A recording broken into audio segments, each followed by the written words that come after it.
मैं कुछ 2-3 सुझाव आपके सामने रखना चाहता हूँ। यहाँ पर भी कुछ सदन में बैठे हुए लोग होंगे जिनके दिमाग में कई सारे संभ्रम बनाए गए हैं पिछले 70 साल में कि एक तो ये समझना होगा कि ये आरक्षण नहीं है, ये मूलभूत अधिकार है।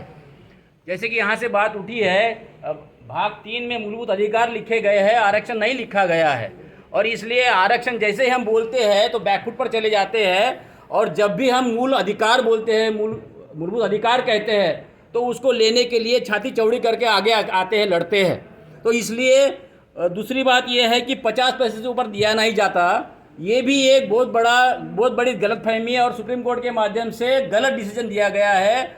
और मूल निवासी जातियों को इकट्ठा ना हो, उनमें संभ्रम बनाए रखने के लिए ये डिसीजन दिया गया है। इसके ऊपर भी हमारे समाज की तमाम जातियों में, जाट, गुजर, मराठा, ओबीसी, एससी, एसटी, तमाम जातियों में बताना चाहिए, क्योंकि जब ये आंदोलन चलते, जैसे महाराष्ट्र में आंदोलन चल रहा है, तो उसमें ये बताया जा रहा है कि 50% ऊपर दे नहीं सकते, तो फिर इनका मराठों का क्या करना चाहिए।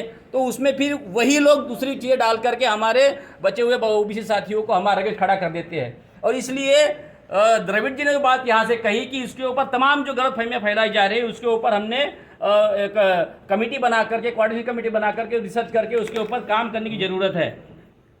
एक समझने की ज़रूरत है कि हम जो अलग अलग जातियों में बटे हुए लोग हैं, 70 साल से हम लोग अधिकार मांग रहे हैं, अभी भी मांगने डिमांड की बात उठ रही है। हम किन्हें मांग रहे हैं? किन लोगों को हम मांगना चाहते हैं जो हमें देना नहीं चाहते।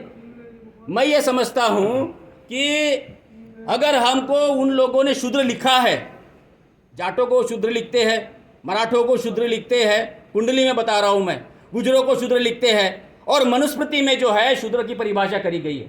मनुस्मृति क्या कहती है? जो युद्ध में हारे गए वो शूद्र है। कौन? मनुस्मृति का समय जब वो लिखी गई तब आर्य लिख रहे हैं, ब्राह्मण लिख रहे हैं कि जो युद्ध में हारे गए वो शूद्र है, जो युद्ध से भाग गए वो शूद्र है, जो युद्ध में शरण आ गए वो शूद्र है, जो ब्राह्मणों की मनोभावे सेवा करता है, बिना किसी मुआवजे को मांगते हुए सेवा करता है, वो शूद्र है। ये परिभाषा मनुस्मृति में दी गई है। छत्रपति शिवाजी महाराज को लेकर के छाऊ महाराज है, ज्योतिबा फूले है, बाबा साहब है, सर छोटू राम है, या तमाम हमारे समाज के जो पुरखे रहे हैं, उनको शूद्र कहा गया, हमें भी शूद्र कहा जाता है। तो जो हारे गए, मतलब आर्यों के साथ जो इस देश के मूल निवासियों का युद्ध हुआ, उसमें हम हारे, किसी भी वजह से हारे। मैं ये कह रहा हूँ, जी सर, मैं ये कह रहा हूँ कि इस ऐतिहासिक पार्श्वभूमि को समझना होगा।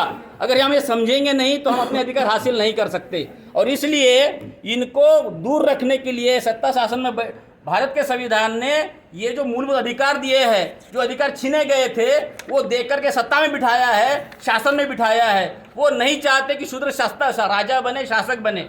इस समझ को समझते हुए ये भारत के संविधान के जितने भी मूलभूत अधिकारों को लेकर के चीज़ें आई है, वो हमारे समाज में नीचे तक, ग्राउंड फ्लोर तक समझाने की ज़रूरत है। तब जाकर के सामाजिक आंदोलन खड़ा होगा। और इसके लिए कोऑर्डिनेशन कमेटी जो द्रविड़ साहब ने बनाई, वो बनाने की ज़रूरत है। हम सारे एक खून के लोग हैं, एक जीन के लोग हैं, भाई है। इसलिए हमने अपने जात पात को बाजू में रखते हुए, दूर रखते हुए, एक इस देश के संविधान लोकतंत्र को बचाने के लिए, अपने सच्चे राष्ट्रवाद को बचाने के लिए हमको इकट्ठा होने की जरूरत है। और बाकी इस पे अपने तमाम जातियों को बताने की जरूरत है। धन्यवाद।